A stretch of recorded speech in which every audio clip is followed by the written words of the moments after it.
Good morning, ma'am. Good morning, classmates. My topic is all about the role of literature in nation building in the Philippines.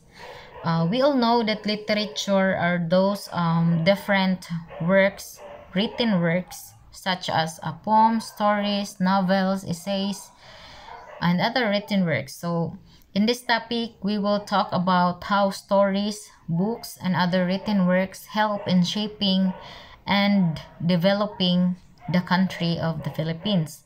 And also, how literature can influence the people's, uh, the culture, and the history of the nation.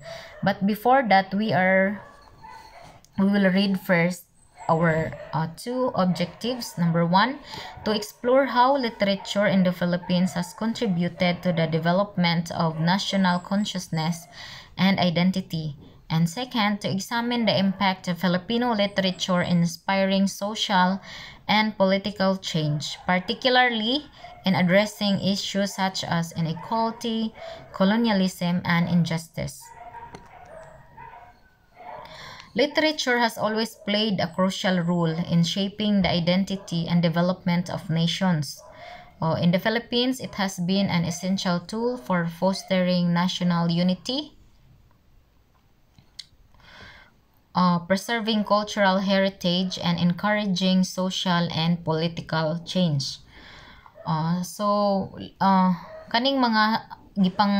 Kaning mga written works no nga ilang gipang suwat sa different writers, kaning ilang mga stories, mga novels.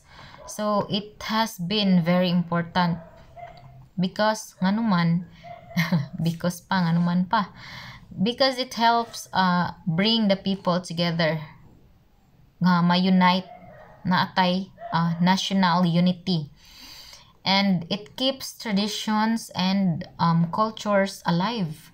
So because of the literature, we are preserving the cultural heritage, and through this literature it inspires people to improve society and politics, no, it encouraging social and political change. So literature is a powerful resource or method that makes those things possible. Katong akong mga gipang mention kaganiha. From the pre-colonial period to the modern era, Filipino writers have used their works to reflect the experiences, values, and struggles of the Filipino people, making literature an important pillar of nation building through stories, poems, and essays.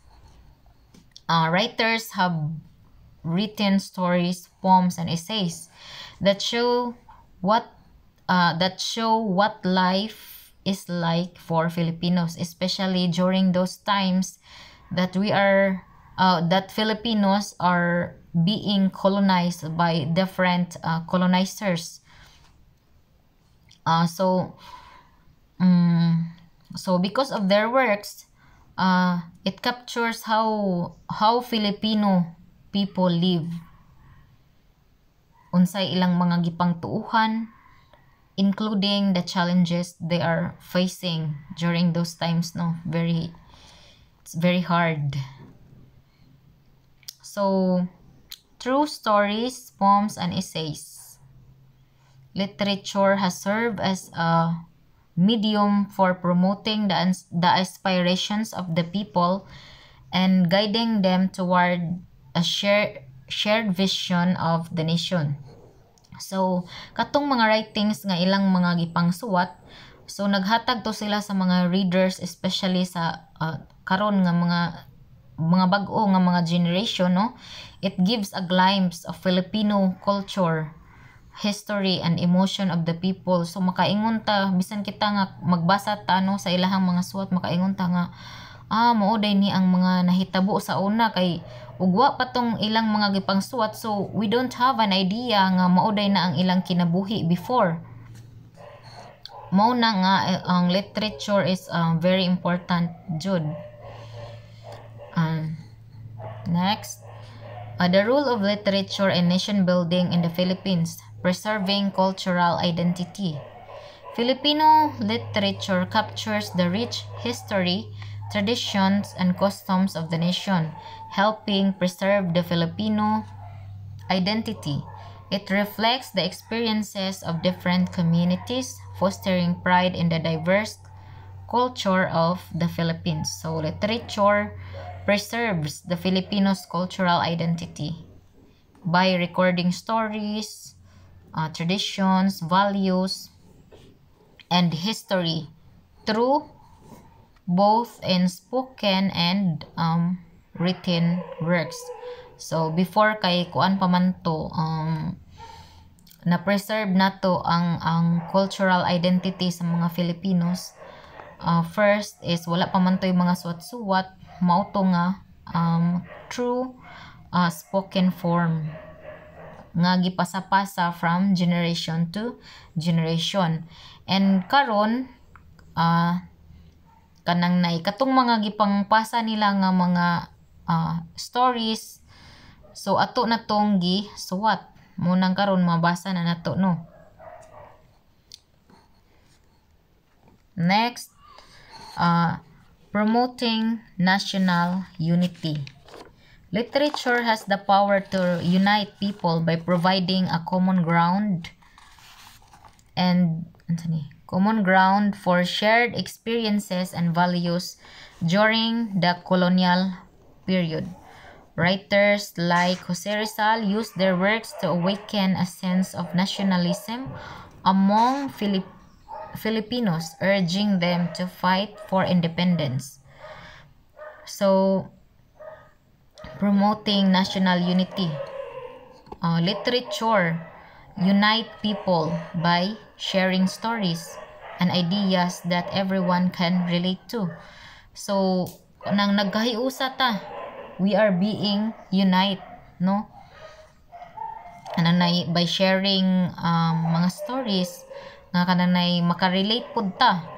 So, it highlights common experiences. Katong mga stories, nag-highlights to siya sa mga common experiences and values, making people feel connected regardless of their differences. So, this shared understanding bring a sense of togetherness. Number 3, it inspiring social and political change. Filipino writers have often used literature as a platform to address social issues and injustices, encouraging critical thinking and activism. So, ang literature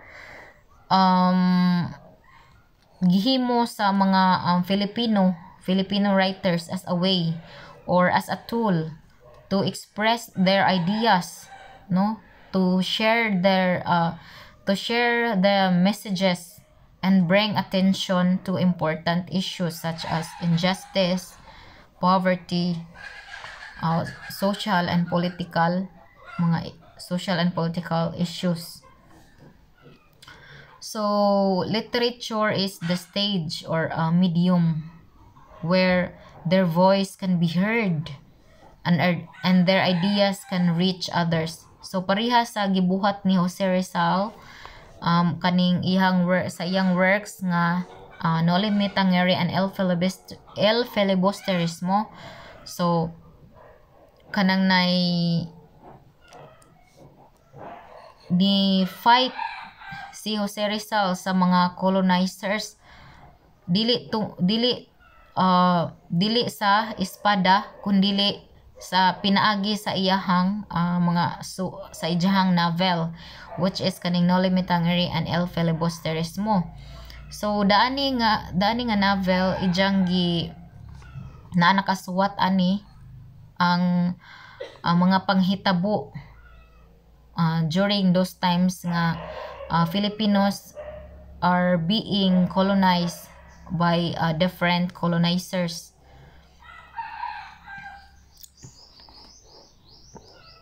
Number 4, educating and shaping public consciousness.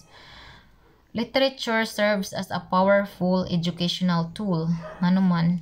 So, literature is a strong tool very useful and helpful because it teaches people important lessons. So example ani katong novel ni Jose Rizal, which is the Noli Me Tangere. So it teaches about the harmful effects of colonialism and social injustices. It encouraging people to fight for freedom and equality.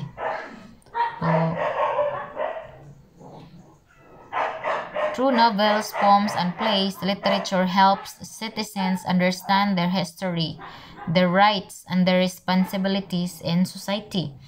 So literature helps us to learn about the past, no? And our rights and how we should act in a society.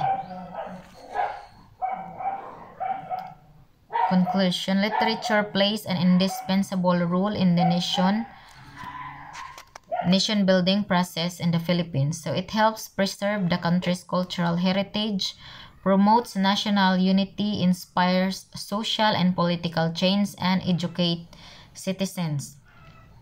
So literature is absolutely necessary or very important, no, sa Philippines.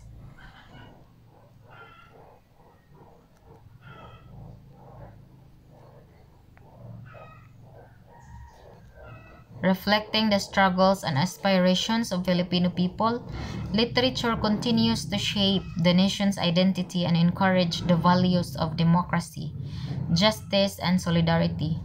So as the Philippines continues to evolve, literature will remain a vital force in guiding the nation toward a more inclusive, just, and prosperous future. And that would be all. Thank you.